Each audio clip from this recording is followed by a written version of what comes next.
Ladies and gentlemen, we are live. We are live and back at it again, folks. It's Thursday night, and we are the Wrestling for Life Network. Tonight, we got your AEW Revolution preview show with all the predictions, all the highlights. We're going to talk every single match. We're going to break the card down for you folks. So get in that chat. Let us know how you're feeling. Let us know if you're excited for Revolution.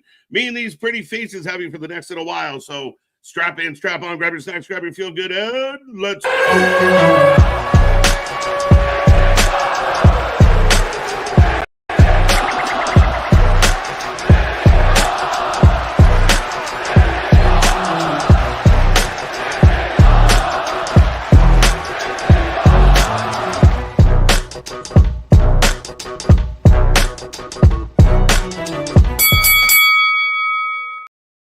Ding, ding, ding. We are live and back at it again, folks. Like I said, we are the Wrestling for Life Network.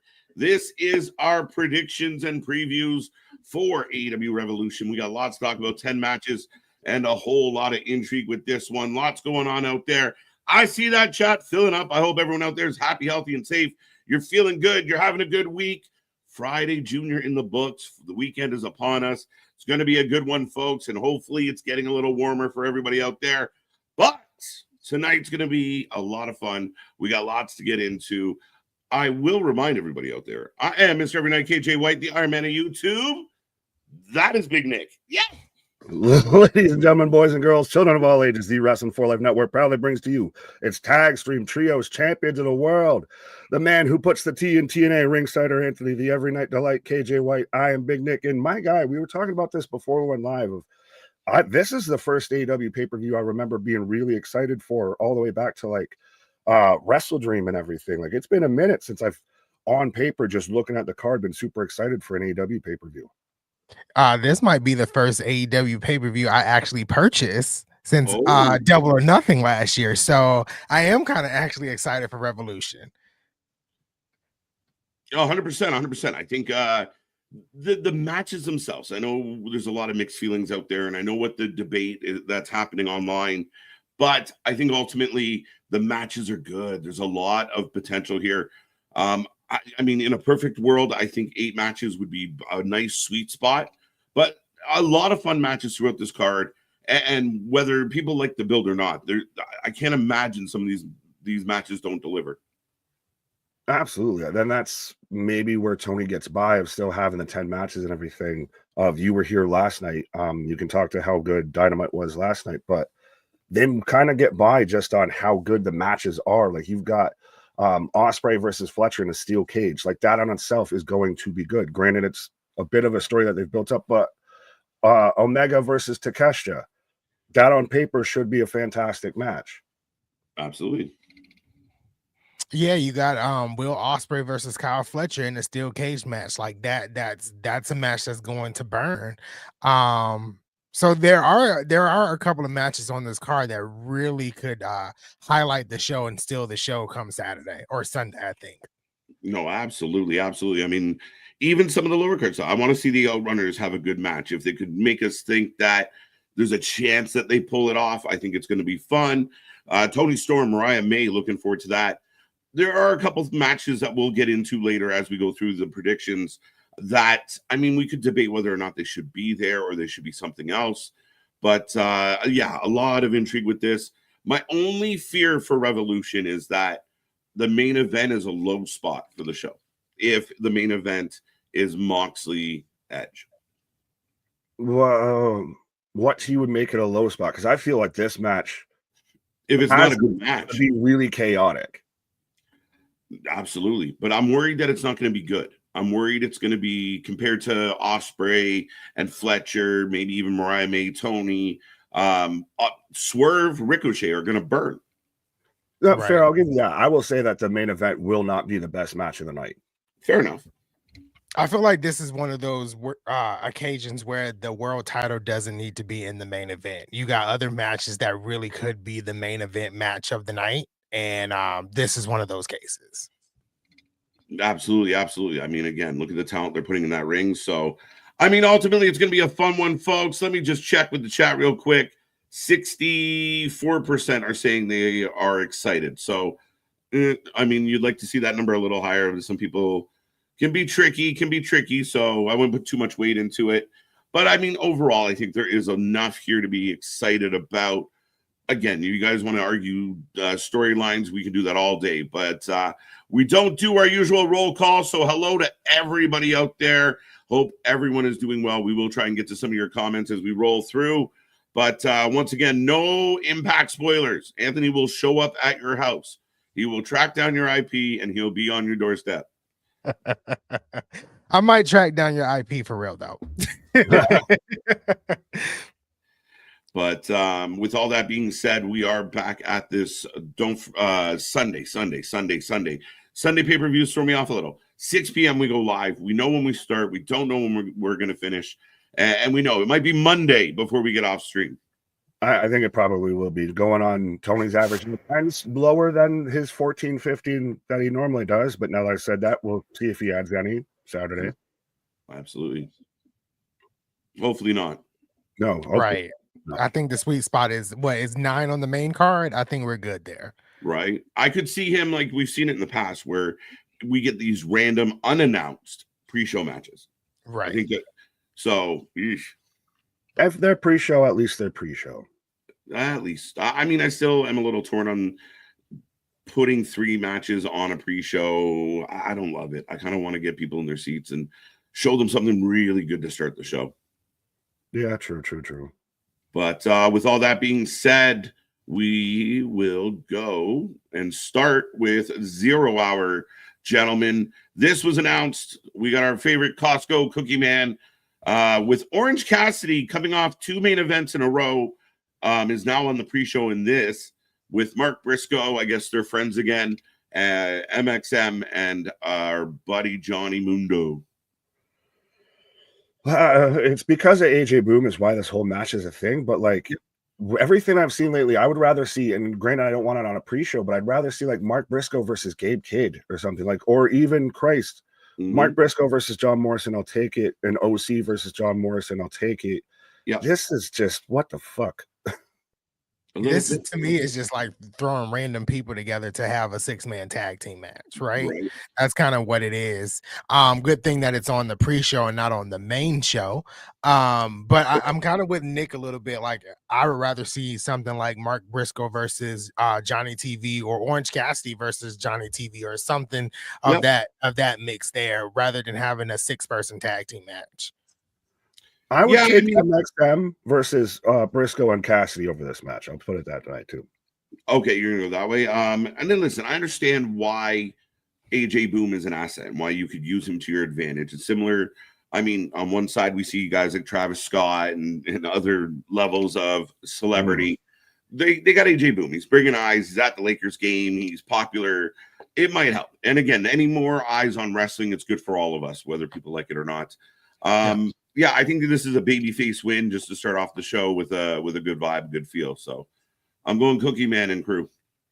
Yeah, the cookie won't crumble. The cookie won't crumble. Right. Yeah, easily this is Cookie Man and the crew.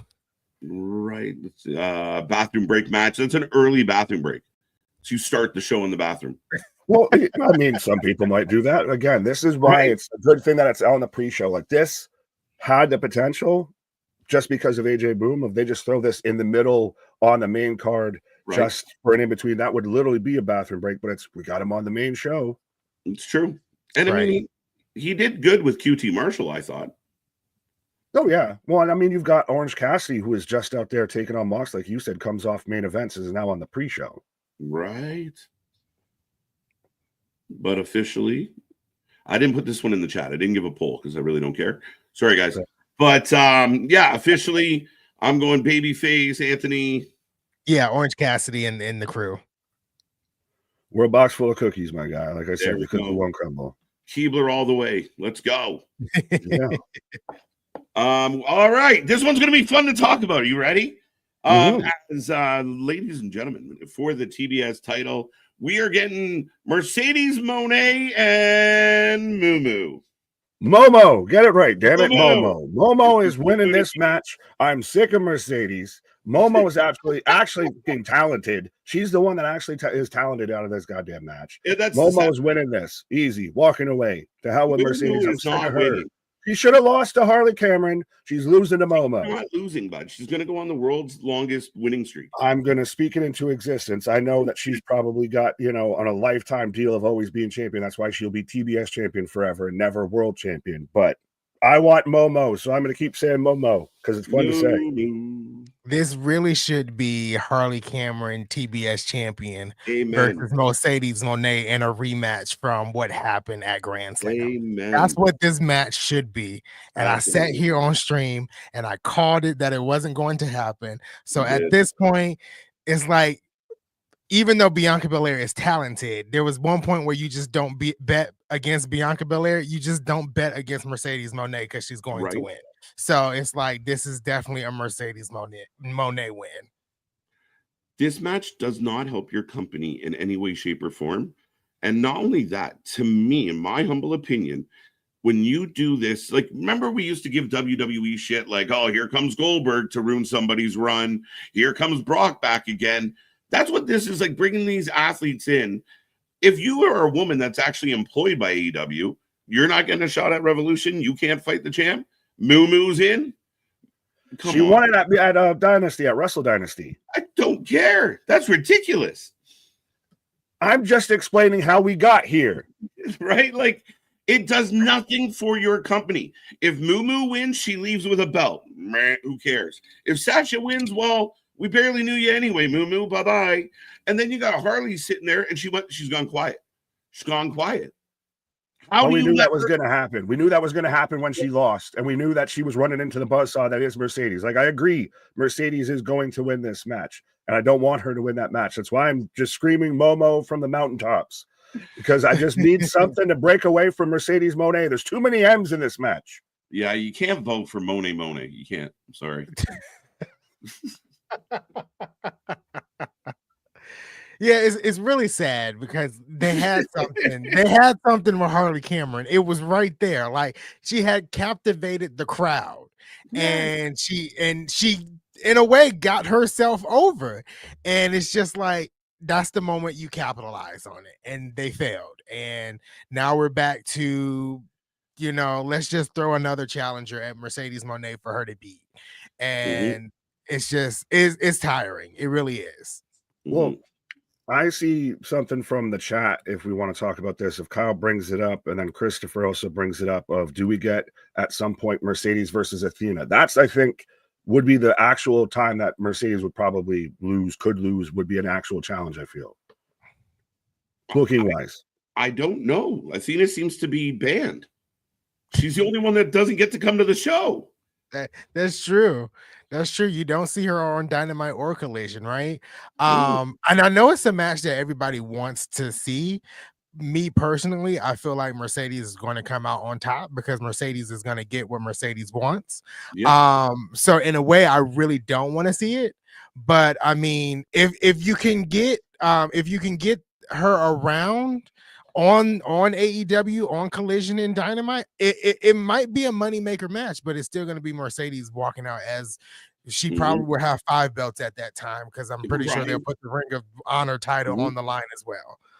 Yeah, I think they're going to give her a record-breaking run, as this way she can say, I think she's going to shatter all the records. She's going to shatter, Asuka's record. Like, she's just going to go on the Roman Reigns run of women. And then she can say, I'm the best that's ever done it. Jennifer Pepperpot should be fired because she's not helping her at all. I know it's not that, folks. Relax. That's fine. I actually didn't. You got a lot closer than I would have. She's going to lose. Now, go ahead. I was just going to, I'm like, it's just the TBS title that's up for grabs. She should put all 4 titles up for grabs so we don't have to see this shit anymore. Well, no, because then she can, defend them here and defend them there. Like, I agree with you guys. If she's set it up to where she's going to just be this buzzsaw. She's always going to be, she will retire a TBS champion. I feel it's going to go that type of way. I just want to not bend over and take it. I guess not be complacent with it. If I want them to actually do something with it, like, you could actually have her versus Athena, and that would still be a good match and everything. Like, Just fucking do it. Like, make it fucking compelling. Like, this is now just boring. It's now you almost want to skip past it because you know the result. Yeah, and I know how Anthony feels about what I'm going to say, and I've beat this drum really hard, but you got Dion on the sideline, Deeb, Taya, you got this list of quality wrestling talent. Megan Bain looks like she's an absolute star, has a huge aura with her. You have so many women. Poor Stat, never made it to the mountaintop. It's crazy at what we are getting when we have so much talent in that division. It's such a logjam with Mercedes holding the mid-card title and everything, because we all know until they prove us somehow, some way otherwise, she's not giving that title up. That's the way you keep her happy. At least she won't be holding on, and she's not bogarting the fucking main women's title. We can still get Mariah May and Toni Storm and all of that, but she needs to actually seem like there's a chance she could actually lose it, because right now it's not believable. No. Yeah, Mercedes is at the stage of her career where she should be really helping the women's division, and she's helping herself. Let's just be honest. She is helping herself.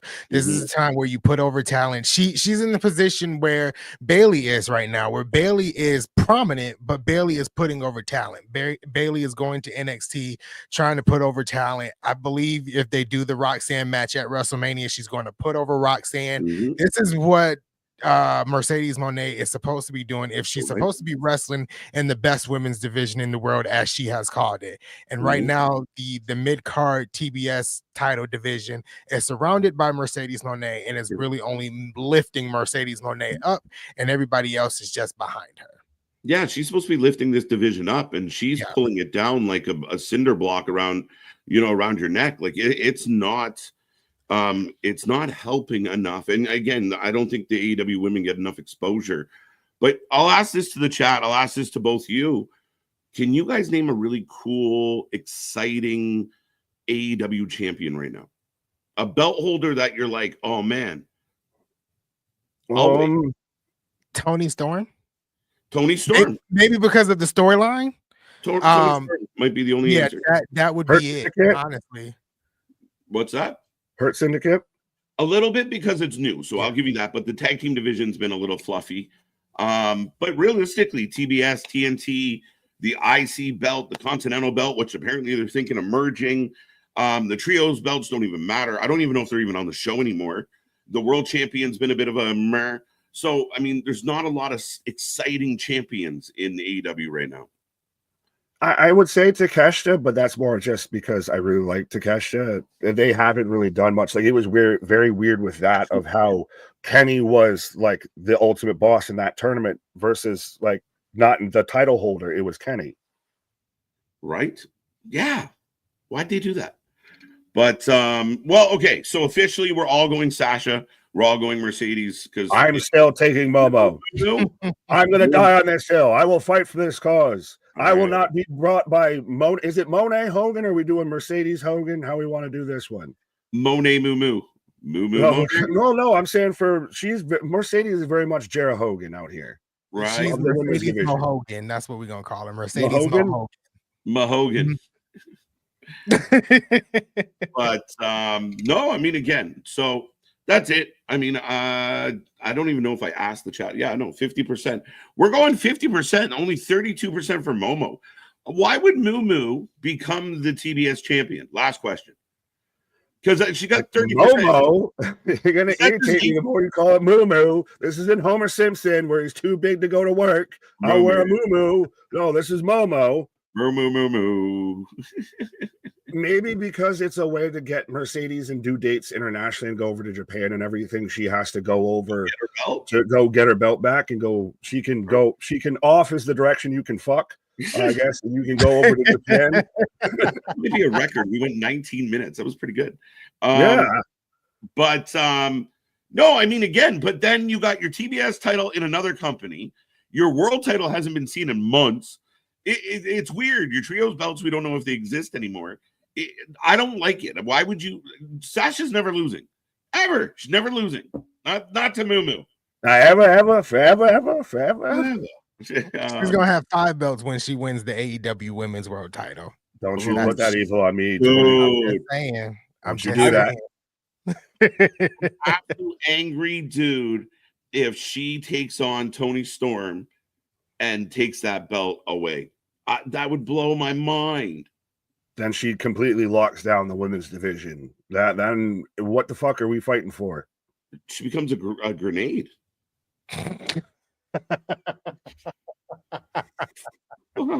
No, respectfully. All right, let's move on. This match I'm actually really looking forward to because I think this is two really, when you say professional wrestlers, like all 4 of these guys get it. This should be a hell of a match. The tag team division needs some love, but the Outrunners, who we've championed on this channel for a long time, taking on the Hurt Syndicate. Can we get a whole Dynamite just filmed like Outrunners like hype up package and everything like that? We should, yeah. Tony, you want to make Battle of the Belts and everything seem cool again? Do like what Saturday Night Main Event does. Go all retro and shoot it like the Outrunners thing, because Right.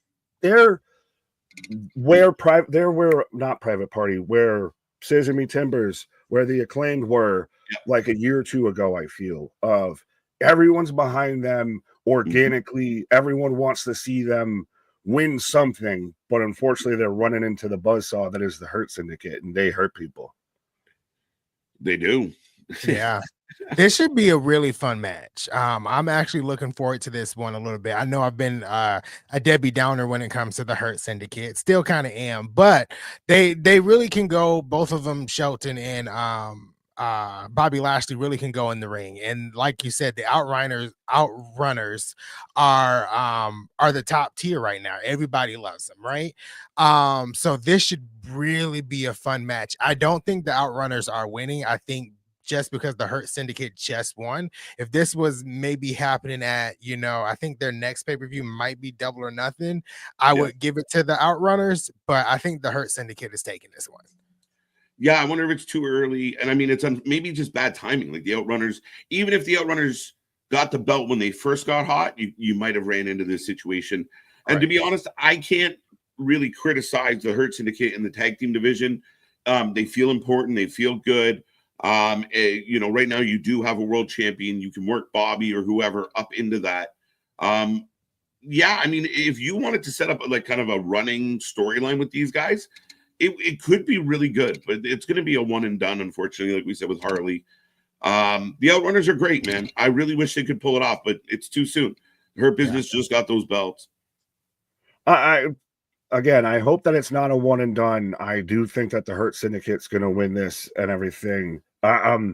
It might have been a thing if the Outrunners, when they first got hot, had the belts, and I'm trying to think of who they would have taken the belts off. Who did the Hurt Syndicate win the belts off of? Us did Private Party. Yeah. Oh, so then, if you would have had, say, the Outrunners, because the Bucks dropped it to Private Party. So if you would have had, say, the Outrunners go over Bucks, that would have actually been really good business. Really, it would. Yeah, I think the Outrunners are still going to be fairly over after this. I hope that this, continues on. But at least this is where we get into the matches I'm excited for. Through no build of that they've really done, but I'm excited because both these teams are over. As long as you keep them, the Outrunners, relevant after they take the loss on Sunday, you can run this match back. And again, that just goes back to TK's booking. Like, if you could have had, Harley Cameron win, you could have ran the match back at Revolution. So as long as they can keep the Outrunners relevant and the crowd stays behind them until the rematch happens or whatever, this could be a really good story that they tell. Yeah, 100%. And I was surprised because I felt like they were building Archer and Cage to go after the Hurt Business. And I thought that was really smart because the Hurt Business was getting a lot of cheering, but like the fans were cheering for them. And then when they come out, they do the, we hurt people chant. And so this ends up being kind of like a pseudo babyface matchup. Yeah. Though I do think people want to see the Outrunners win more. Ultimately, I think you could have done, you can do something long-term with this for sure. Oh, absolutely. And I will give Tony Khan credit for booking with this because I think with, like you said, it's pseudo babyface versus actual babyface. Yeah. I'm hoping that the Outrunners right over the Hurt Syndicate as far as the crowd, so Mm-hmm. the Hurt Syndicate can actually work heel versus kind of having to be the unofficial babyface in the match. So I think it's a good reverting back to where we should be with this versus the Hurt Syndicate getting over as clean baby faces. You can get them to nudge back more towards that heel aspect. For sure, for sure. Oh yeah, I definitely agree with you, Nick. Like if the crowd can really get behind the Outrunners, this could be that, you know, the Hurt Syndicate could run this match as heels. I fear though, I feel like the crowd is just gonna like both of them really Right? well, both teams. But hopefully that scenario happens and we can get that heel versus face, reaction come Sunday. Yeah. Yeah, I mean, again, it's interesting. 82% of the chat is going for Hurt. Runners getting 17. Nobody getting 0%. That's a first. Well, then at least we know that there's going to be a finish. I mean, Right? how would you break the? I mean, would you have MVP have to sit there and save the Hurt Syndicate? Like, I feel if the Hurt Syndicate loses this first match outright, then it Yeah. hurts them a little bit more than it helps the Outrunners to an extent of because they're new. They just got the tag belts. Bobby could be main event world champ at one point. You let them at least get a clean dub. They beat the heroes. Is it too soon for Alexander?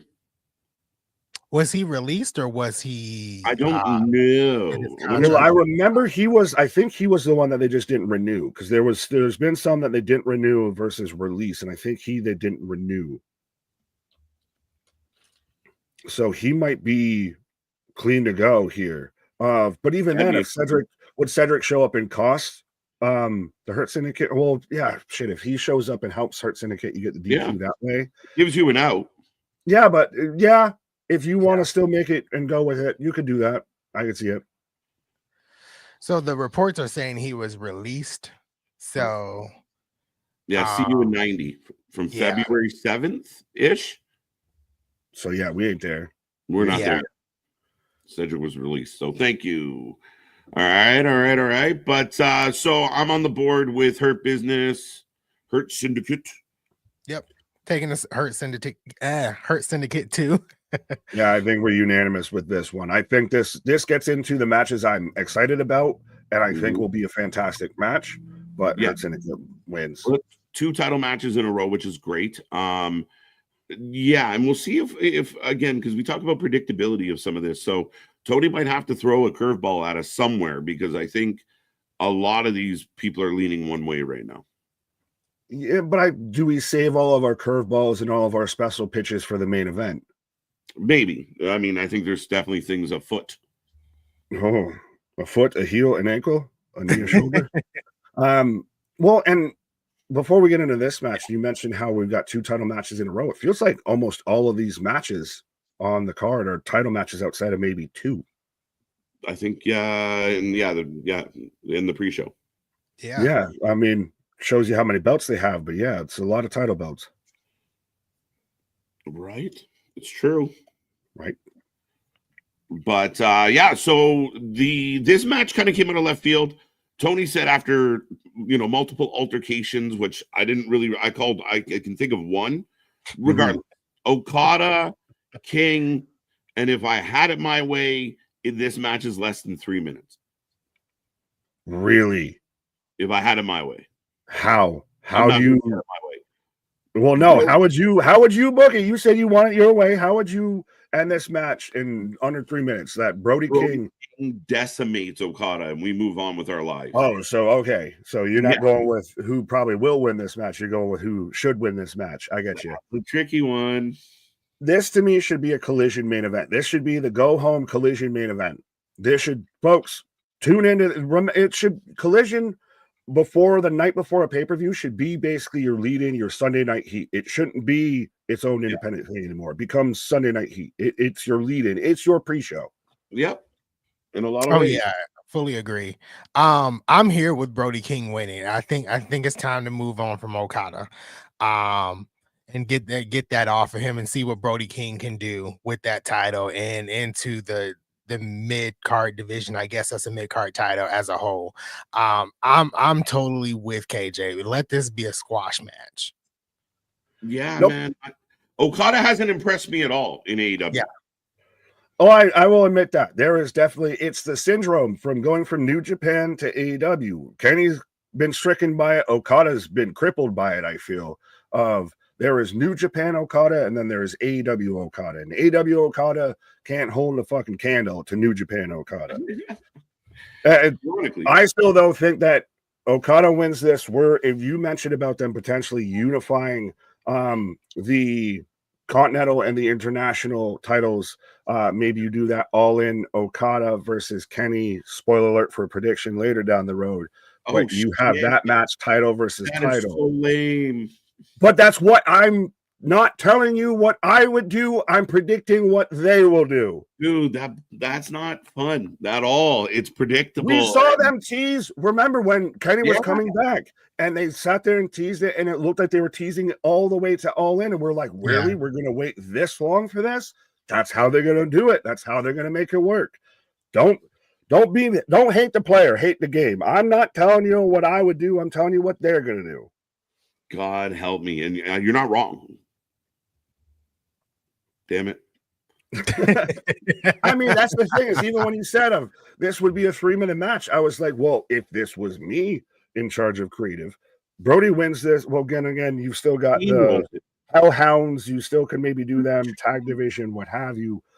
Brody, though, has been a monster, and you need a monster holding at least one of these belts, I feel, especially in your mid-card division, having somebody that can just run through people. You got to take down the fucking Goliath versus Okada's Japanese Jericho. But I digress. Jericho. Can you put that on a t-shirt? I don't think I can. I mean, we could try it. Okada and Kenny was teased. Now, I don't know. I get it. You're going to say long-term storytelling. It was just really weird that Kenny came back and teased Okada, and then they parted ways, never to be seen together again. Odd. Nonetheless, I now think I know where you're going, which to me, that's the easiest path. That's the most obvious path. And you get 2 lame duck champions all the way to July, bro. July.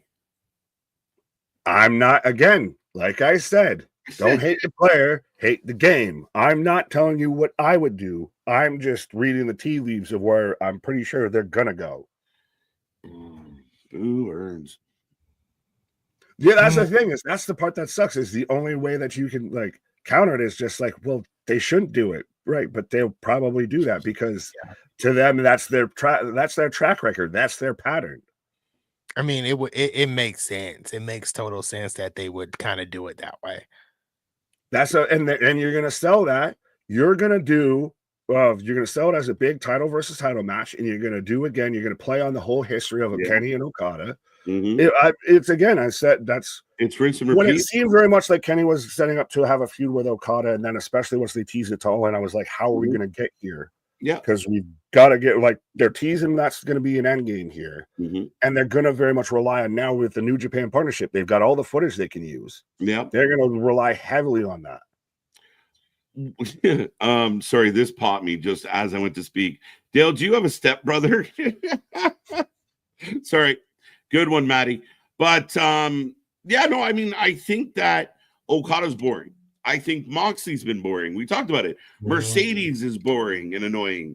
I think that the titles need energy. You need a revamp. Brody, to me, best for business. The guy's a base. The fans like him. He's got a good look. He just destroy people. And you can have him hold the title until Darby gets back from Mount Rushmore, and we'll do it again. I know it's not Rushmore. Well, no, you'd have to do the whole tournament and everything again before we'd have to get there. That's the thing is this is the title that's under the tournament rules. So that might be why they're unifying it, saying, all right, we did it once, it got over. We did it twice, not so much. Law of diminishing returns. Maybe we shelf you. But that's the thing. You can't have it be. This title's always been weird because is it the actual challenger versus challenger? Is it the whole tournament thing? Yeah. But well, has all the champions felt boring to you because you pretty much can call that they're not losing? Like they haven't had a viable challenger that you feel could actually take the belt. Like Mercedes, we just talked about. I still stand with this with Okada. there's not a viable person outside of Omega, Takeshita, what have you, a few that could take the belt off of him. Of Moxley, we've seen that now. Of Orange Cassidy wasn't taking that belt off John. So is it because they've all had that Cody Rhodes problem of there's no viable threat that they become stale, they become stagnant, they become boring? I mean, that's a valid point. I was questioning why people would question Cody, who went through AJ and went through, and I know what you mean by not feeling viable threats, but I mean, we got a very, I'd take that scenario over this one, but nonetheless, I think that Okada wins. All of that, and you took Okada. Yep. I mean, after Nick explained what potentially could happen. Yeah, Nick did this. We're going. Yeah. Shit. You should have given your predictions before I spoke. You got to save this persuasion for when we do another court. That was well played. Wait, what? In the jury. I have no idea what you said. You swung the jury. You got to save that type of persuasion for court. Yeah, see, I can only do that here. I can't do that in court. In court, I'm actually have to be, honorable and everything, and don't work that way. Buddy returns. Interesting. So you're going who? Okada. I've been going Okada. Yeah. Oh, sorry. You both. It was on cue. It was perfect. Like we practiced that. Okada 58%, Brody 29%, nobody 12%. So yeah, I mean, again, this is one of those ones. Are you going to book with your brain or your heart, Tony? We'll find out. But I know to us, it's the softball, slow pitch, booking of you set up Okada Omega. But to that audience, to that crowd, to that fan base, that's the money match. To us, diehards and everything, Brody's the guy. If you were booking more sensible, long-term, building up talent and everything, Brody's the guy. But to that audience, to placate to the sickos and everything, it's got to be Okada. Right. All right. The next match on the docket, a grudge match. I'm mad I didn't start the show with this. Right. The scarf is out. The scarf is here, folks. And maybe we'll touch a little bit on some of the nonsense that we got last night. But MJF, Adam Page, this is at least a little more serious for me with MJF. It's been a little better for MJF. How do you guys feel? Anthony, you take this first. I have a scarf. I definitely think it's been a little bit better for MJF because he felt a little bit stale. So I'm actually excited for this match. I really am. I don't think MJF needs to win. I think Adam Page really needs to win this. I got his shirt on right now. He has to win this match for me. So but I've actually enjoyed the feud over the past couple of weeks between these two.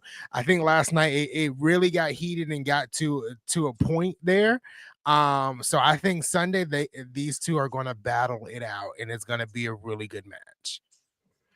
I'm so glad I let you go because I didn't realize you had the Hangman shirt on. So this makes perfect because I was going to be completely biased because 100% MJF is winning this.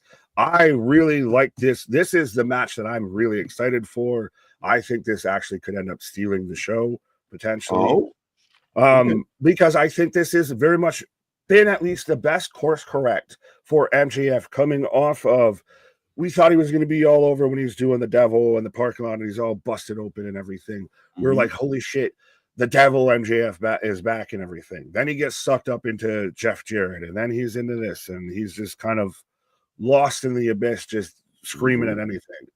Right. The stuff between him and Hangman has actually felt really good, I feel. I like the whole I'm real. That was a great segment between those two. I really actually enjoyed last night of MJF very much going, I guess, the WWE heel package of just do a shirt that looks like a Terry Funk shirt. That's Kevin Owens' gimmick. Nothing wrong. That's Kevin Owens' gimmick. He's hijacked. And Drew McIntyre's gimmick and Eddie Kingston's gimmick. Touche. Right, but I like the whole squirting it with gas. I liked that they had to sit there and like a sane asylum, not going to the funny farm, drag MJF out because it actually felt like I can hate you with every inch of my body. Yeah. And if we just saw the whole pull apart brawl between Punk and Seth on Monday, that any sort of second they're getting away from security and run back at each other. I like you did the full opposite of that. If they're literally having to like take this man away to the funny farm, we got him getting hogtied by about 80 different security officers out there. True. How'd you feel about the lighter fluid? I actually missed that part. Oh, good. Yeah, I missed that part. But I saw all the segments in between that led up to that, but I missed that part. So I kind of got to go back and see that.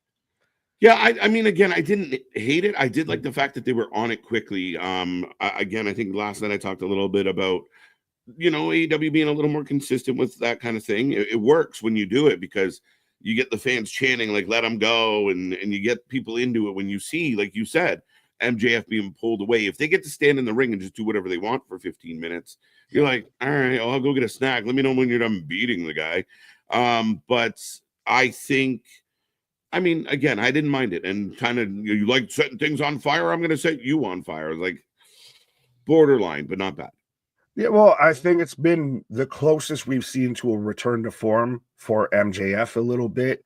And Hangman has really come around from where he was before to where he is now. He is night and day. Like, he is such a well-rounded character, and I think it works really well to have him versus MJF. Those are two guys that have played both sides of the coin, the devil versus the cowboy, that can sit there and they work well off of each other. I don't think this should be the end of this feud. Do you think this match should have a stipulation, especially after what we've seen with Hangman? We saw MJF try and set the man on fire. This feels like this should need a stipulation. If you keep going with this, the next one. Yeah, I'll agree with that. If they're going to build it like that, I'm all for it. The first time they're going to throw down, and the match doesn't even have to have a winner. It just turns, at some point it turns into a mess and the ref throws it out, or you don't need a winner on this first one. But now if you find one, great. But ultimately, again, this is another one of the examples that we talked earlier. If they can continue this past Revolution, towards a double or nothing or whatever, I think the fans would get into it. I think Adam Page was my MVP of AEW in 2024, if not the runner-up. I mean, better MJF for sure. Yeah.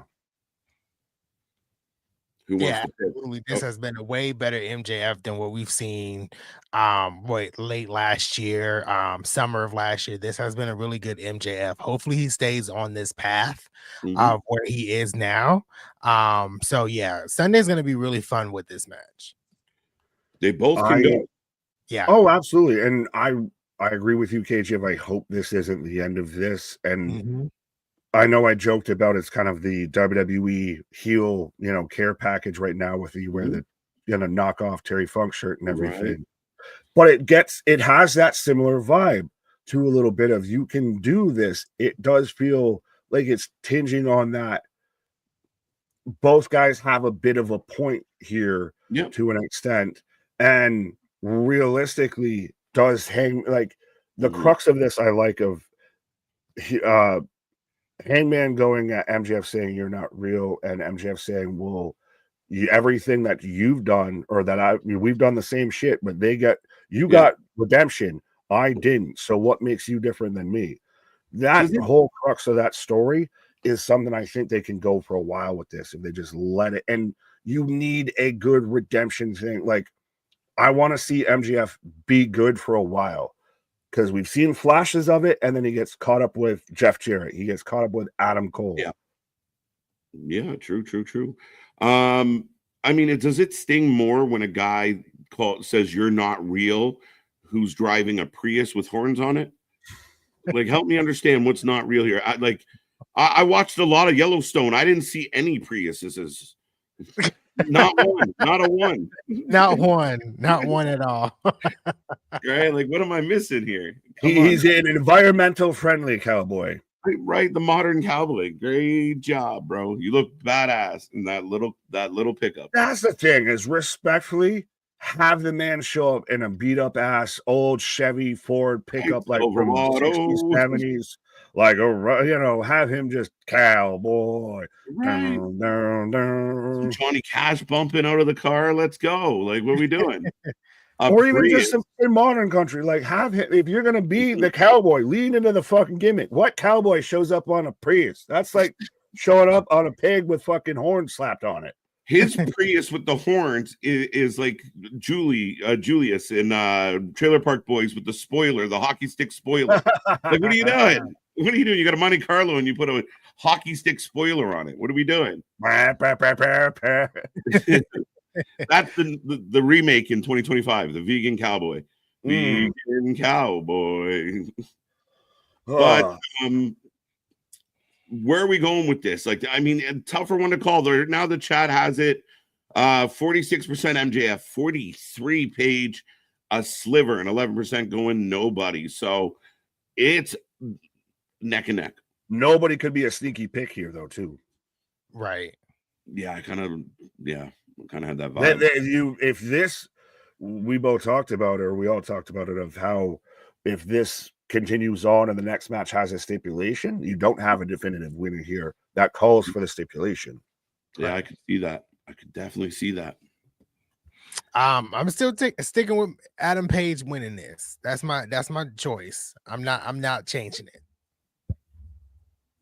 I'm gonna go MJF. I think he needs it more.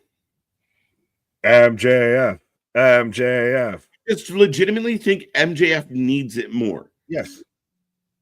I'm glad he got out of the retirement tour of the senior citizen home that he was in for fucking feuds there for a bit. Well, it's taken him a long time to recover from the whole devil gimmick. The whole thing with Adam Cole was like it dragged him down for so long that it's taken him a while to get into something where we kind of warmed up to him again. Right. Have we seen someone dragged down so much by a gimmick through no fault of their own? Shit. Yeah, man. That's a think about it. He got dragged down because Punk got fired, because Cole got injured, this, that, and the third. There was nothing wrong with what MJF initially was doing with that character.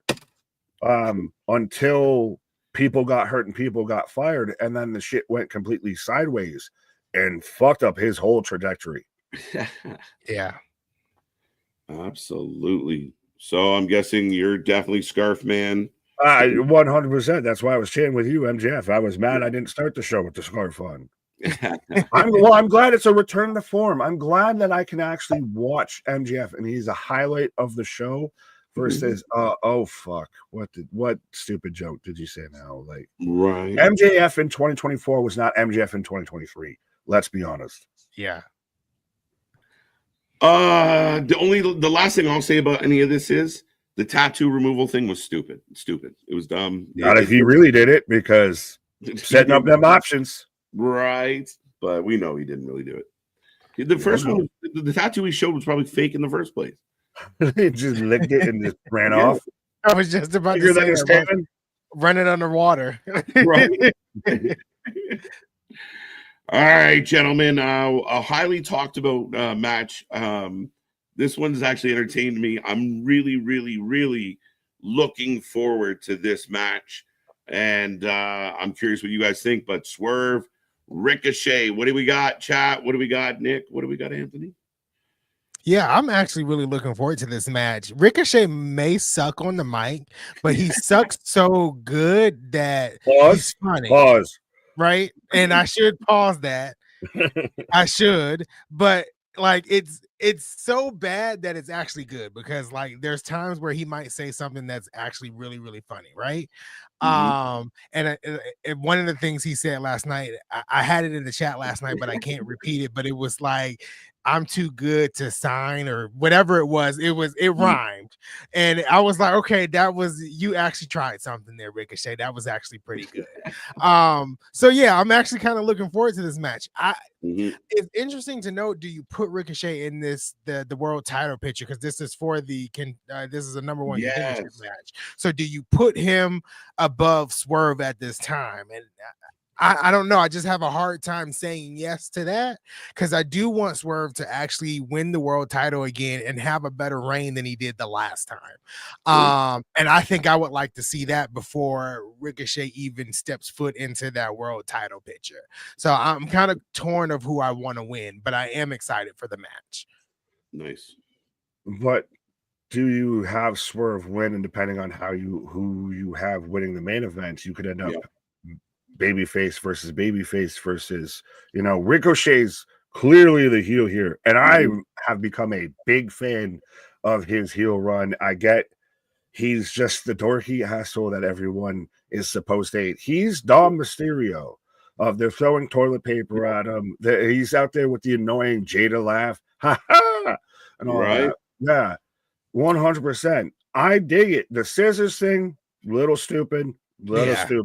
Yeah, that was. I've been shitting on this all day. I was so mad about it last night. I know you have a theory that I want to hear out, and I want to hear you flesh it out because I'm very intrigued by a theory that I know you have about this match. Okay.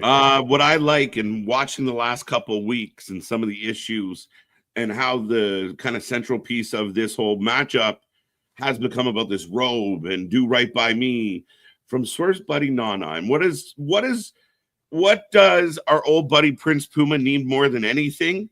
A heater. He needs a mouthpiece. So why not let it be Nana? Nana is a great heel. He's done it before. He's great on the mic. Yeah, Nana stabs Strickland in the back. Ricochet gets to keep the robe, and now you got asshole Ricochet with a mouthpiece. Could his wife be his mouthpiece? God damn it. Part of my language. I've said how many cuss words already? If we had a swear jar, I'd be bankrupt. So. Right. But yeah, could that be an option? Could Samantha, who very much brought up allegedly, supposedly in WWE wanted to do much more than ring announce, could she become his kind of mouthpiece? And then they just become insufferable. It could work, but then it could work. Then what was the point of the whole Nana getting mad at Swerve thing? I'm not saying that I don't think your thing could work. I actually, that's why I wanted you to speak on it, because I really like the idea. I like the premise. I'm just throwing out the idea because she's there. He ain't doing nothing. She done said she wanted to do so much, so act on it. I do like the theory of Nana turning on Swerve. Swerve doesn't need a mouthpiece. Swerve is, can talk for himself. So having Nana be with Ricochet, I think that would be perfect. Samantha Irvin being around, I mean, I would like to see her work before she works. I guess if that makes sense. I would rather see her cut some type of promo online in a video to just to joke around before I see her jump on screen and be someone's mouthpiece and just completely sucks, right? I guess that's where I'm going there. The woman that was fantastic at ring announcing, just all of a sudden, we're gonna say she sucks at cutting a promo. Well, the ring announcing and promoing is different. All she's doing is, memorizing weights and title changes and things of that sort. That's all you got to do with a promo is remember the script. Oh, come on. But I don't know if she's I don't know if she could pull off, in my head right now, this heel manager type. I think Nana's a better bet. I agree with you. I almost want to call her bluff. I'm like, all right, so you want to do all this in WWE? Ring announcer was beneath you. All right, so let's see what you got. All right, step up. If you knock it out the park, I'll eat my crow happily. Right. If you don't, maybe you should have stayed the ringside there, gal. Right. Speaking of Costco, look who finally showed up. Yeah. But yeah, I was just thinking because obviously, I mean, a lot of people have thought it. I wasn't, by any means stretching on this one. They tease this whole battle back and forth a little bit. We've watched Nana get beat up by everybody. Like Swerve's not a good protector. Anthony wants an audition tape. I need to see a highlight reel first. All right, but so I'm gonna go Ricochet. That's my vote on this one. Ricochet by, Nana Swerve. He swerves when he drives. Yeah. I'm still torn, but I'm gonna take the Ricochet route. Well, As much as I want to see Swerve have another run with the title, I'm gonna take the Ricochet route. Okay.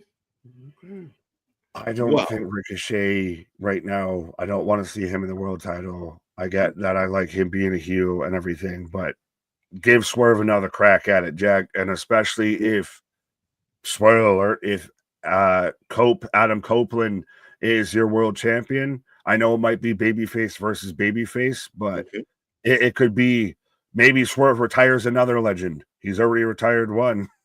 Do we think that Cope's close?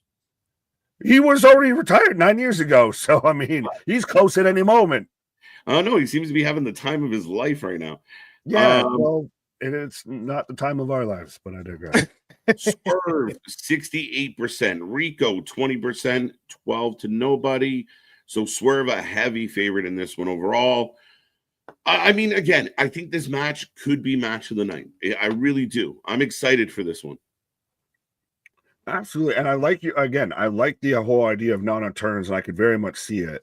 I guess, hedging a bet here a bit of Swerve is a guy that I think could play in any case scenario of however you end up with the main event. Of Swerve is a guy that's a credible main eventer. Ricochet would be a guy that's you'd have to introduce. How does that translate that well? We'll see. So that's a big jump to go from where Ricochet's at to world title number one contender. You're overestimating the booker, sir. Oh, well, I wasn't before. Now was I? We've very much seen this man go from point A to point B without stepping anywhere between the two dots. I know, but I see what you're saying. 100%. What's up, AJ? But yeah, I mean, I think it's going to be good either way. No matter what, I hope it's good. But the boring matches are not a case here at all. 2-3 potential really good matches in a row with Takeshita, Kenny. Again, whether we like the build or not, this is going to cook. Let me know. This is my match tonight. And yeah, by the way, it was the first two matches we talked about, and beyond that, Nick hates the dots. Yeah. Fuck them dots. But beyond the first two matches on the card, everything to me has felt super interesting, of something I want to make sure I'm watching this thing. And especially with this match, this will steal the show. This is, to me, match of the night. This is, could be, should be, would be your main event, just on talent alone of Takeshita versus Omega, and Omega's comeback in AEW. Yeah, true. Yeah, I think this actually should be the main event. That's kind of how I feel. I think this should be the main event. I'm gonna stick with Nick's whole theory from earlier that ties into this match. Yeah, because you made it. I ruined everything. Because I did have. When you're right, you're right. I did have. I always mispronounce his name. Takeshita. No, at least you can say take a shitter. I did have him winning, but after your theory and everything, I think Kenny Omega takes this. Yep. I'm worried about that too. I think Kenny needs the win too. Takeshita's had that belt for a while, even though he hasn't done much with it, unfortunately for him. Takeshita's an absolute star, young guy, will get other titles. Maybe he's a guy that could go after, if you do have a babyface champion, he is a guy that would be a candidate of a matchup along a run to go after a babyface champion, even though I'm not sure we're going to get that. Kenny's just coming back. Kenny, like Ospreay, I was a little surprised because it felt like maybe we were going to get Kenny Ospreay, and that's much better than Kenny and Okada. But yeah, you definitely put the nail in the coffin with Dave teased it. Why not make it title for title? We think we're going to put them together anyway. Yeah, let's go, Kenny. Well, and God damn it, now I feel like I ruined everything.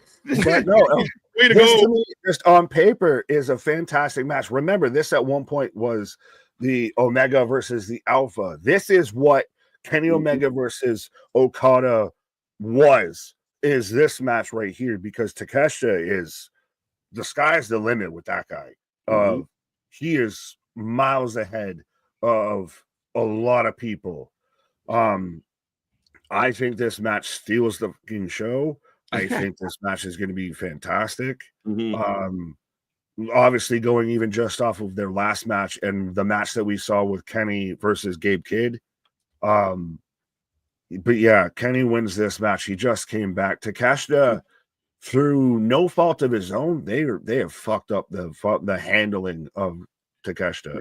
He should have been by now one of your top guys, and he's an afterthought. Really? Yeah. And he's so good in the ring. Like really talented in the ring. And like Nick said, he just feels like an afterthought. Yeah, I would completely agree with that. I mean, if you gave him the TV time you gave other people like a Jericho or Orange Cassidy gets 2 main events in a row. If Takeshita was your main event a couple weeks in a row, and you put him in there and let him have bangers and be a workhorse champion, money. People pay tickets, pay money to see that guy live. I think there's a lot there for Takeshita. But again, I think a lot of the booking is on like the dream matches, the boyhood dream, if you will. So it's like, I want Kenny Okada. So yeah, we're probably going to screw something up because we're not thinking proper. As again, well, it's just, I guess Tony and Dave like the Japanese style of wrestling, which I also like. So I know how they think. I know how they operate. Right. It feels a little obvious, and to me, it feels like the laziest route. But I still think, though, this match, regardless of the future down the road, this match on itself will be phenomenal. Like, this has the potential to be a candidate for match of the year. For sure. I feel. Oh, absolutely. So does the last match. So does the next match. It's pretty fucking nuts. Yeah. Yeah. Kenny 59, Takeshita 35%, nobody coming in at 6. So people feel like this will be decisive one way or the other. Well, do you get an interference? Do you get a Gabe Kidd or anything? Well, I like MDB of doing the evolution. Gabe Kidd, Gabe Teen, Gabe Grown Up.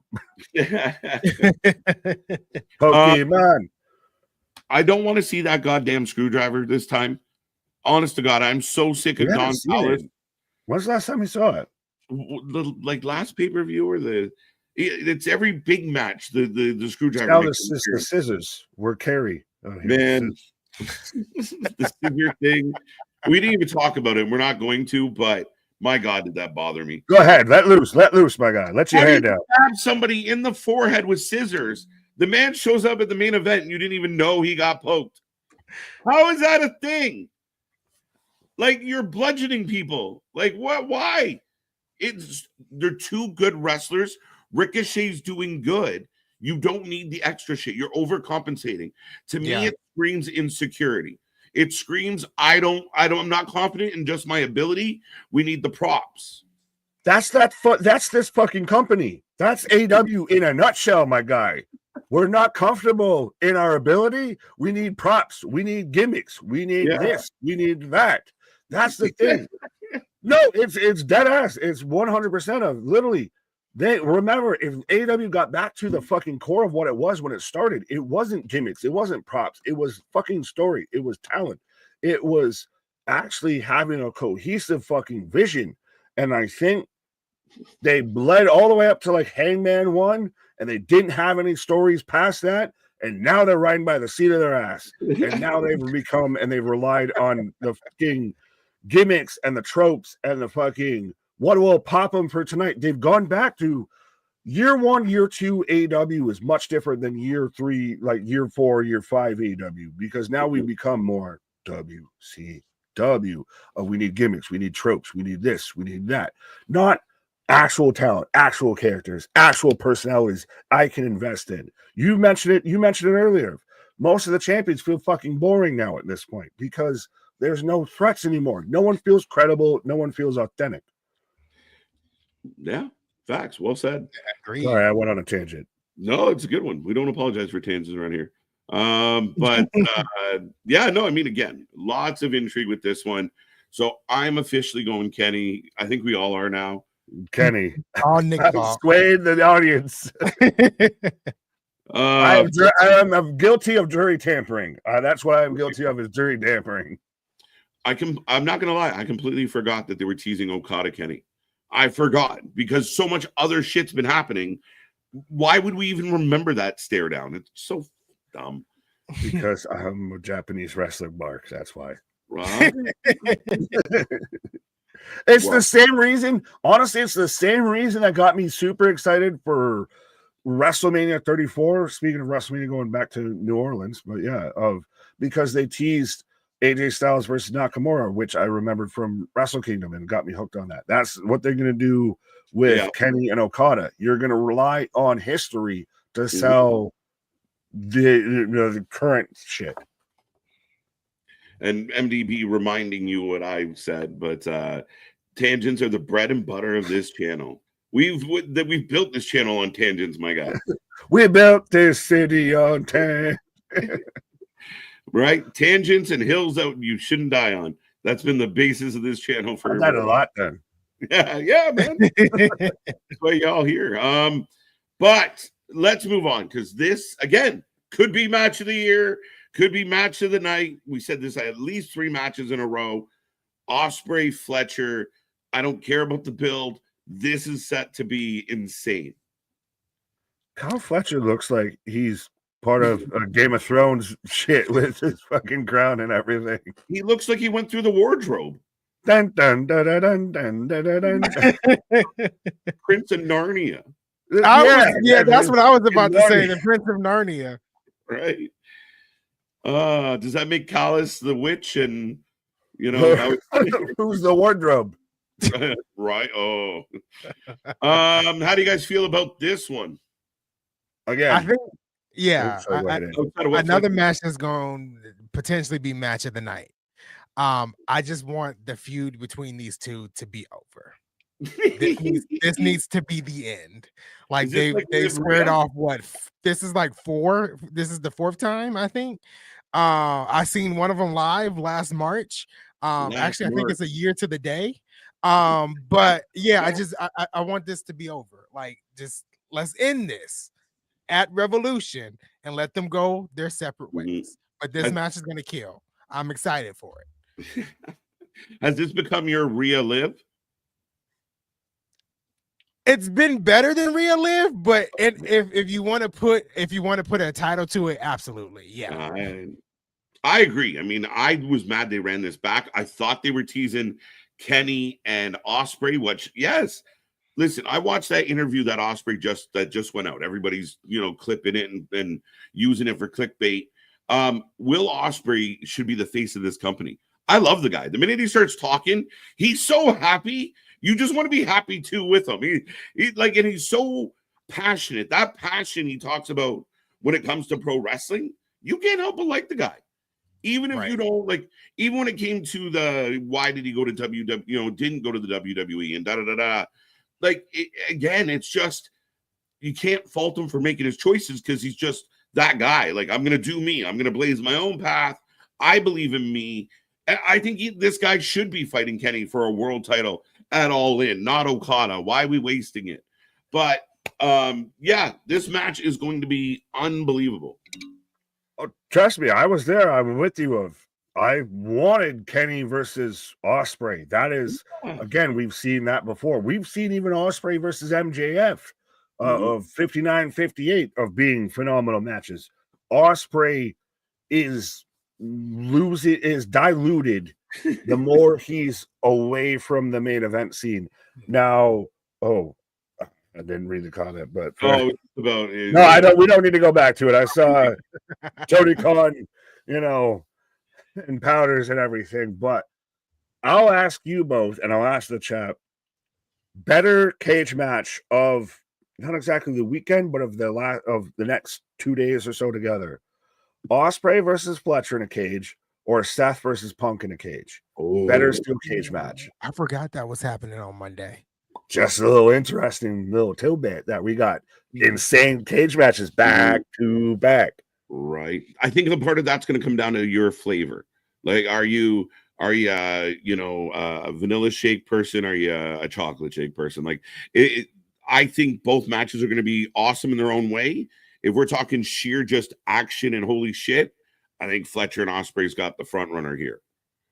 Yeah, I was gonna say that if you're wanting the fast paced action, you're going to get that at Revolution with this steel cage match. Yeah. So I would easily pick Will Ospreay versus Kyle Fletcher over CM Punk and Seth Rollins. I think storyline wise, Seth Rollins and CM Punk have murdered it over the past couple of months. Well, is it interesting that Ospreay Fletcher could be, hopefully would be the finality versus Seth versus Punk might just be a continuation? Like there's even the potential of a Roman gets involved in that cage match or anything. I've seen people throw that out there. So Roman or a Punk versus Seth is a stepping stone. This should be the, headstone. Yeah, I think Ospreay and Fletcher are going to have us jumping out of our seat more. I think Seth and Punk will have us sitting on the edge of our seat longer. Yeah. Right? Like, yeah. Interesting as shit way to put that, by the way. Perfect. That's what I think. Like, I mean, again, I think I'm so excited for this match. I think, like I said, the last couple, and this is where I get really nervous about this card and the positioning of matches, because we'll see how this goes. Because we might be at cloud 9 and then realize we got too many matches and oops, we're going to overshoot this one a little and get pulled down to reality real quick. But I think Will Ospreay has to win this match. Yeah. Yeah. Well, where do you see this goes afterwards? I know. That's a terrible booking question that I asked. Because it's not based on, like, there's no track record to go, oh, maybe this, right? Like, there is a track record. It's just they'll fight again, but that's the only track record we've seen. Yeah, like, what do you do with Fletcher if he doesn't beat Kenny? Does he go out? What then? Does he just sit on the bench and wait for the next? Well, by your booking, he'd go versus Brody King. Him versus Brody King, I think, would be excellent. Ooh, I like that. Yeah, that would be nice. Well, Fletcher's just a guy you could put him with anybody. I could see. Where the fuck would you go with this? Ospreay, I think, has to go towards the world title. He has to. 2025 has to have Will Ospreay as AEW World Champion at some point. And then Fletcher, you decide where you want to go with him towards mid titles, tag titles, what have you. That's the thing. It's not a bad problem to have a talent like both of these guys on your roster, but yeah. Ospreay wins this. He's got to move up. He's got to be a world champ by the end of 2025. By summer. We're in March. We got like 2 months. Yeah, get going. What are we waiting for? July. It should be July. But Anthony, your pick. Did I not say Will Ospreay? Yeah, Will Ospreay. He's taking this one. Will Ospreay. So we're all in, again, we agreed again. And so as exciting a lot of this is, a lot of the fans are leaning the other way, which could be to Tony's advantage. He has an opportunity to kind of get some, like I said, curveballs in there. 81% from the chat for Ospreay. Fletcher 14, nobody 5. So heavy favorite Ospreay. And again, though, with these, they're, you could take a curveball high and inside, and you're not going to be mad that it gets called, a strike versus a ball and everything with some of these. Of like, even if Fletcher wins that, if they do it right, can't hate at it. Makes sense. We can see the path that they've laid out, but if they actually pull a swerve on anything, can't hate on it. No, not at all. That we want that. Well, we ain't gonna get that here. Well, all of that being said, moving on to the next one, folks, it's up there for you now. The women's title will be on the line. Arguably one of the best storylines that AEW's ever told. is going to a Hollywood ending. So implying this is the goodbye match.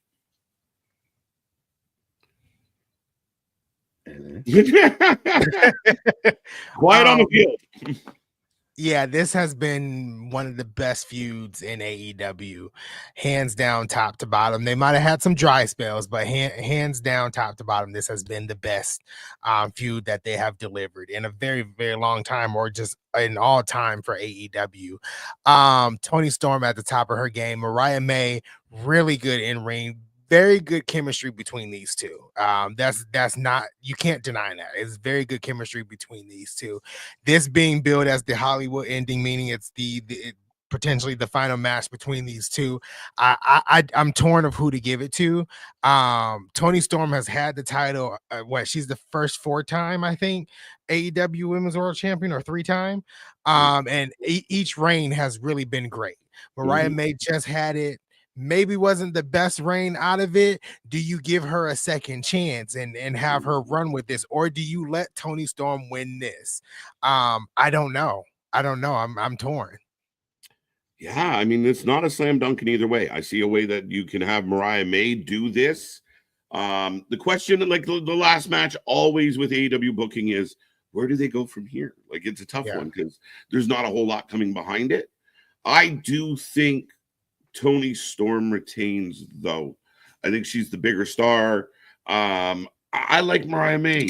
I just think Tony's got to keep this going, feed her a couple more heels. I think it works. I think you can keep her going.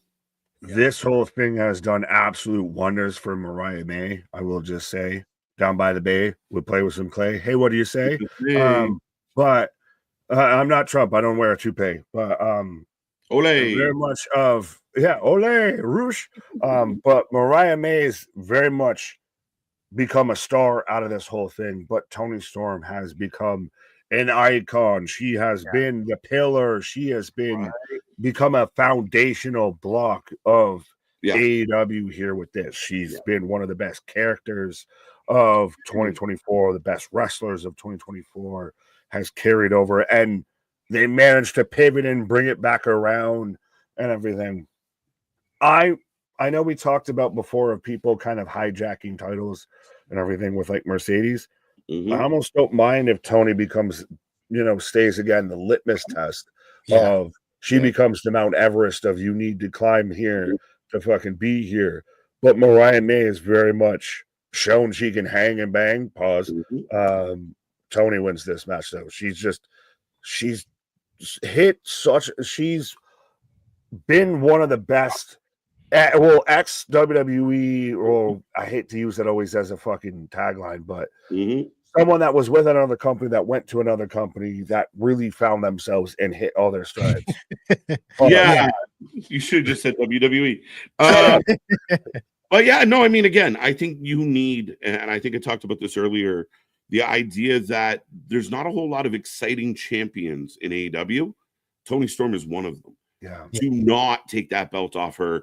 People will buy tickets to see Toni Storm, and you need that in this company. So she needs to be, like you said, that test, that litmus test, that pinnacle of this division. Let her be the leader. Let not Monet. Toni Storm carries this division forward, and you set up other heels that she can continue to have a reason to show up and defend.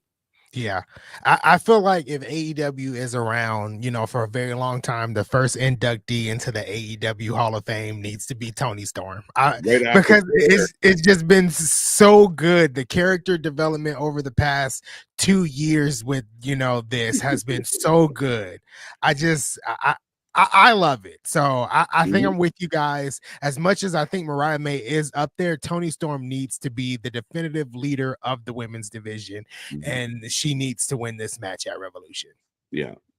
And I said last night to the fans out there, if you are a diehard AEW tribalist and you are one of those people on the internet that believe that AEW is the only good wrestling in the world, if that's you, that's fine. You're allowed to do that. but you are not allowed to criticize anybody's women's division or any booker's booking of a women's division until AEW fixes in-house problems with the women's division. You call it every week, Anthony, the 9 to 9:30 death slot for the women. I think you look at these two women.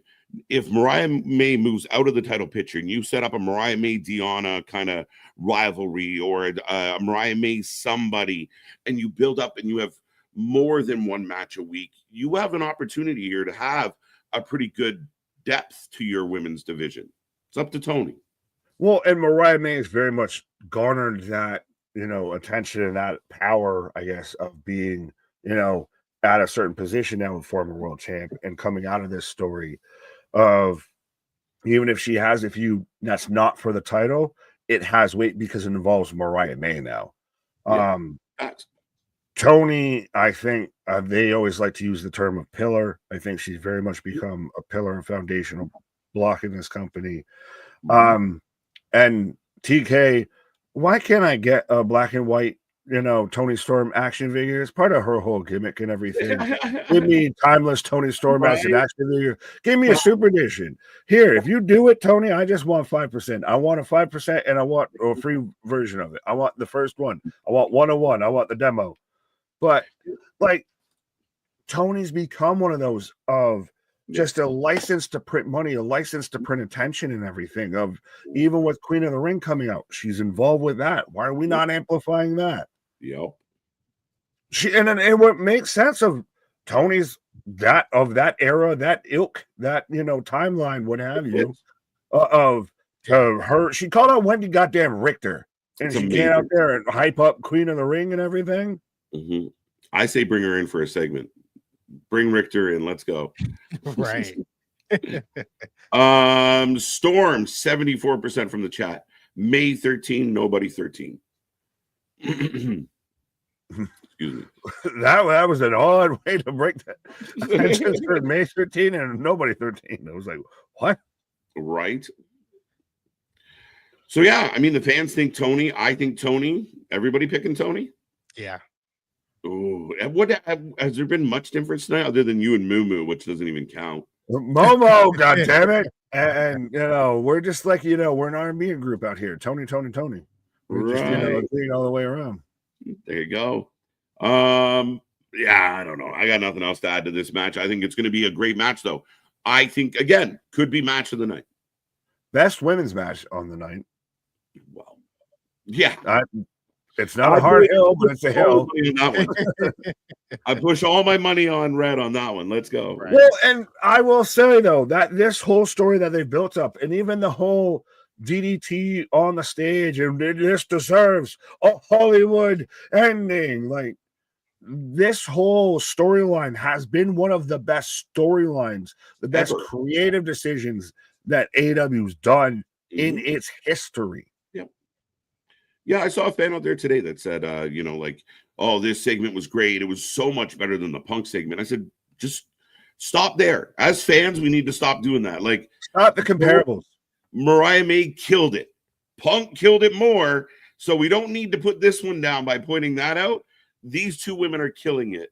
And they're killing it. Punk's killing it. Everyone can kill it in their own separate way. We don't need to play that game. I think, like I said, could be match of the night. Agreed. Yeah, agreed. That definitely could be match of the night. But the comparisons, yeah, they gotta stop. Just watch the show and be happy for that moment. Like, I want to know if some people out there, like, if every time they have a meal, do they go, wasn't as good as Monday's meal? Like, what the fuck? Like, what are we doing?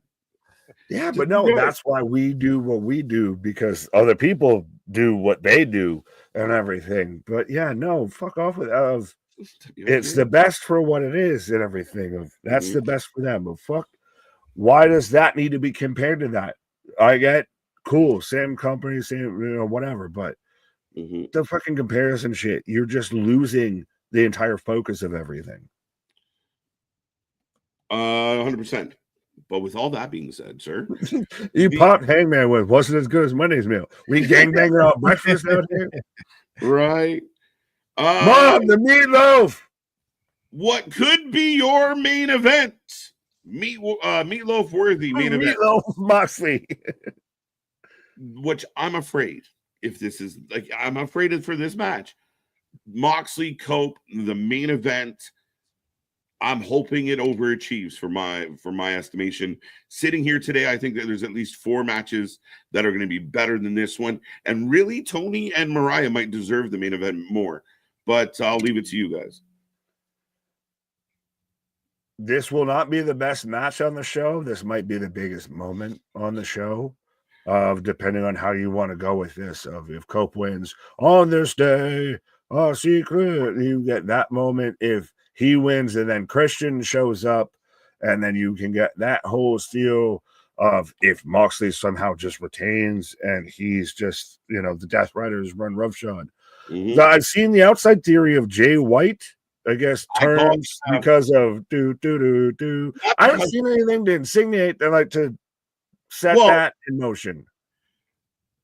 I didn't think it until last night, but Jay White came out and did an unnecessary promo, basically rawing Adam Copeland and like emphasizing, I'll be there. Now, Jay White's not on this card, which blows your mind because it was such a big deal that AEW signed Jay White, and he's not even on the pre-show of this fucking card.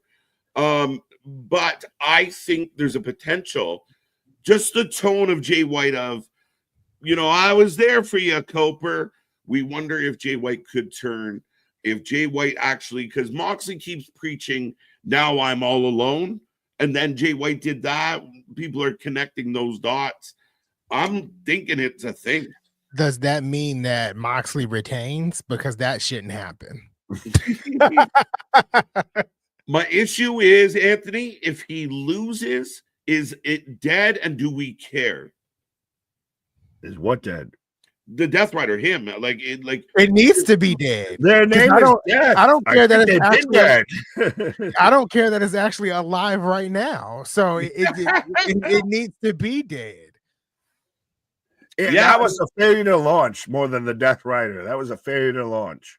Well, that's what I feel. I feel this is very similar to the Young Bucks takeover of the company. Of it never really got going. What did they do? What disruption did they bring to AEW? Not much. They made Orange Cassidy drink bleach. They tried to murder people. They put Danielson in a plastic bag. They were scheduled to take over. Was it TBS in September or October, and that didn't happen until December on the last episode of Rampage. I don't. And he cut it off. John Moxley. That's the only death he's brought upon AEW is he killed off Rampage. He killed Rampage. You killed Rampage, monster bastard. I'm like, again, if this isn't the main event spot, I think we're going to be running into this. And these two guys, if this is a typical Moxley foam from the mouth, no sell everything, awkwardly twitch and look around match, it's going to kill the night. It's not going to be a fun end to a 4.5, 5 hour show. Does this match not have a stip? Not to my knowledge. I don't think it does. I don't. Surprised.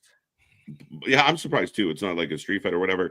People think, like, again, Yuta turned on Moxley. So what does that mean? People turn and you just walk off. Like, I didn't see a whole lot of it. He had the whole, entrance from the street where he looked like he just got out of a fucking hostel to walk into fucking Dynamite.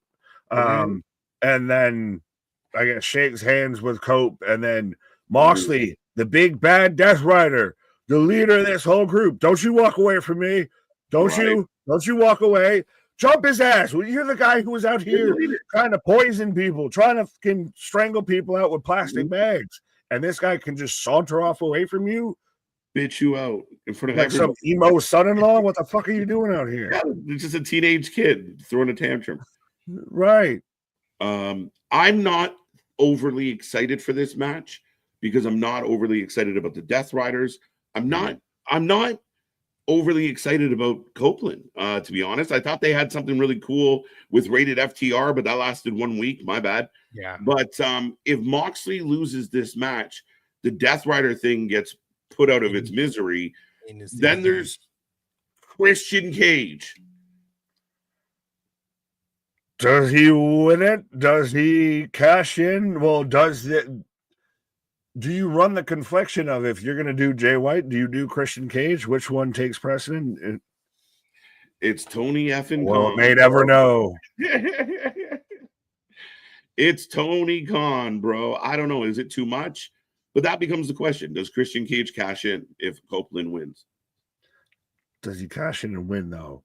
I will stand by this. I think that Adam Copeland, Edge, Cope, what have you, whatever name you want to call him, leaves Revolution AEW World Champion. Okay. I predicted that. I think that was one of my bold predictions for 2025 of it makes the most. You just had X amount of people in Australia singing a song back to him of, again, we're going back through the time warp of we're going into early 2000s, mid 2000s wrestling.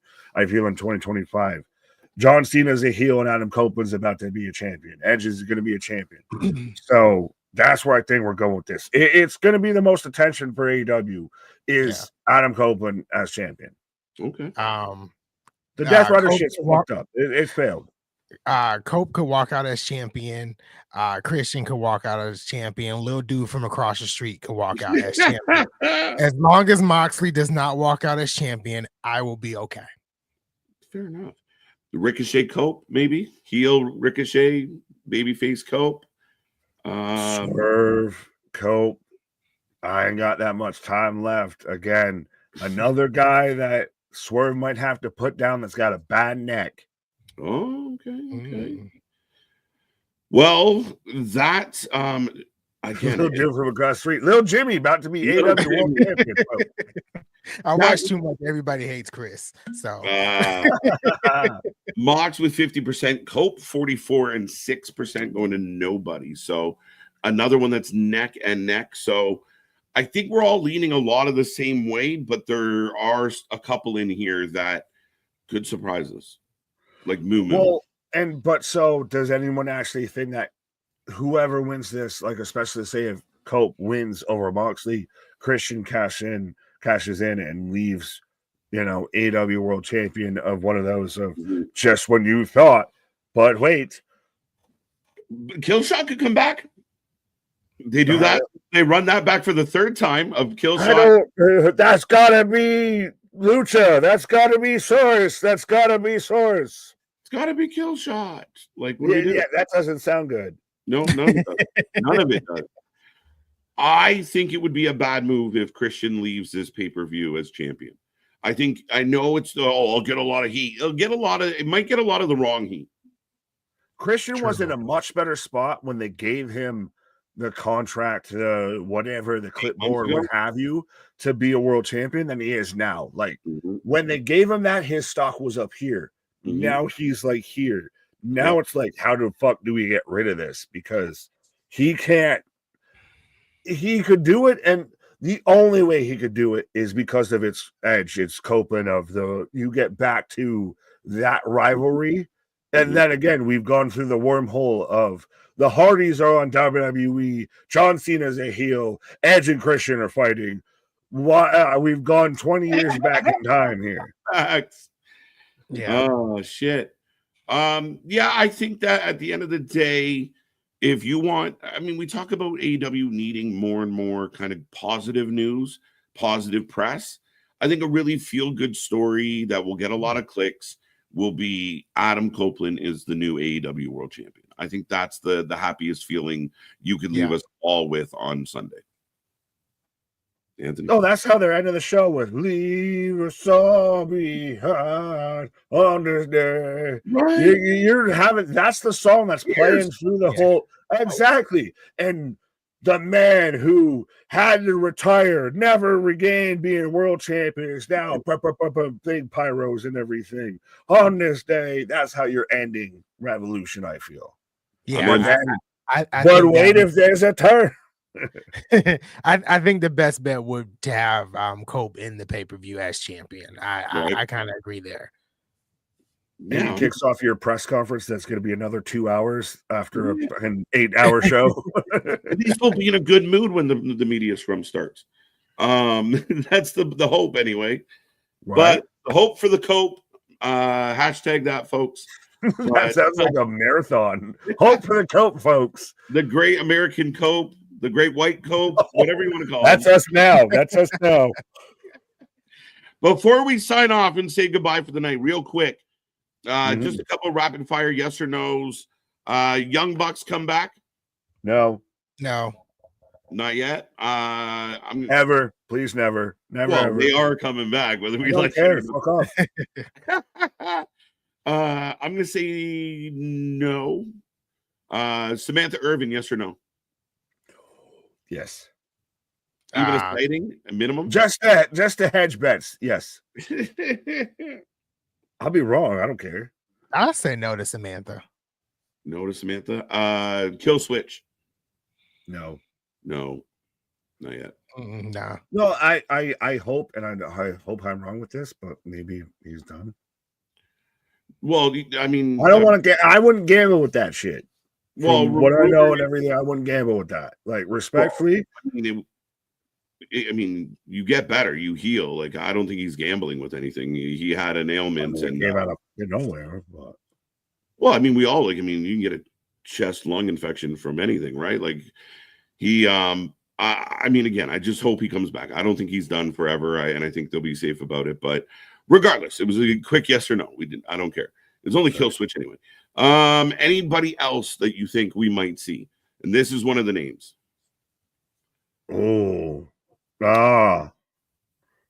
quick side note on this. Did you see the Ethan Page thing with the Hardys?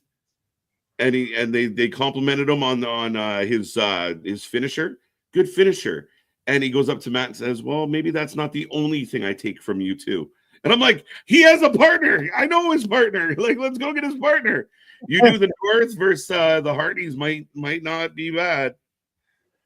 I mean, I saw teasers and I didn't watch the full thing, but I mean, again, I won't believe anything until I see it. I would almost see Speedball? Mike Bailey showing up before I would see Alexander showing up. Like, we've had Bailey announce that he's gonna be there, or that he's with the company. Yes. After Revolution. Okay. No Face of the Revolution brass ring ladder match. No Sonic ring.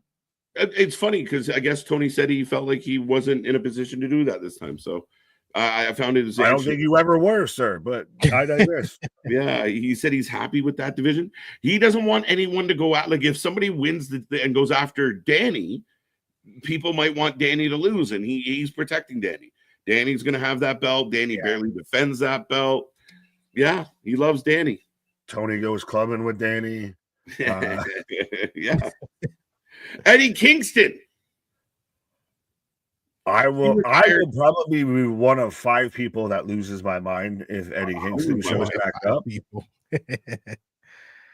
I mean, he could show up. He definitely could show up. I don't see where he would do it at that point. I know he's still recovering. He's out there, full, unk beard and everything like that. But I don't see where he would fit in of showing up. Like, does he show up and take out Mox? Does he, interfere with it? Do we get a Gabe Kidd thing? Because Gabe Kidd's the one who put him out. That to me is a bad idea. Again, another guy that's not completely committed to your company. It might be true. Yeah, I don't love it, but I mean, Eddie Kingston showing up. Like, if somehow, like, say Jay White turned and Moxley's beating him up, and they're all happy and they're going to keep the belt, and then Eddie comes out, but Eddie Moxley as your main event down the line, I don't love. So we'll see. Well, that's the thing, is I really love Eddie. I don't know where he slots in right now. Bring Eddie back. I don't know either. Alberto, I highly doubt No. You got a better chance of them drinking Patron on the screen than Alberto El Patron showing up. Right. But ladies and gentlemen, I will remind everybody we are back tomorrow, Friday night, SmackDown, 3+ hours on the road to WrestleMania. Randy's scheduled to be there. We will get some follow-up from Elimination Chamber. Jade's making her return to SmackDown and so much more. Plus, of course, this pay-per-view Sunday. And we will be here live Saturday night for Collision as well on the eve of Revolution. Gentlemen, last thing, as Nick always asks, I'm going to steal it because he hasn't asked it yet. your early prediction for your final rating of this pay-per-view. I'm gonna go pretty high, and I'm gonna say 8.5. Okay, I'll go in a 9. That's where I was gonna. I like that we're both like. I could see the 8.5. I was right around the 9. Yeah. Well, it's. I guess this is a way to gauge of the hype going into it. Of really, outside of the Mercedes match, the maybe the Okada match and the pre-show match, every other match could see going either way. Really excited for, want to make sure I watch. Yeah. I mean, if you get like 4 or 5, we really could have a handful of potential matches of the year. You got to have the whole category, all the noms in this pay-per-view if everybody delivers. Yeah, absolutely. We had 4 or 5 that were competing, just saying if they're going to be match tonight. No, they're going to be match tonight. No, that's going to be match tonight. Right. But ladies and gentlemen, that is our preview. That is our predictions. We appreciate you being here. Don't forget to check us out on social. Don't forget, Anthony is back with the TNA review as well. The best TNA coverage in the business right there.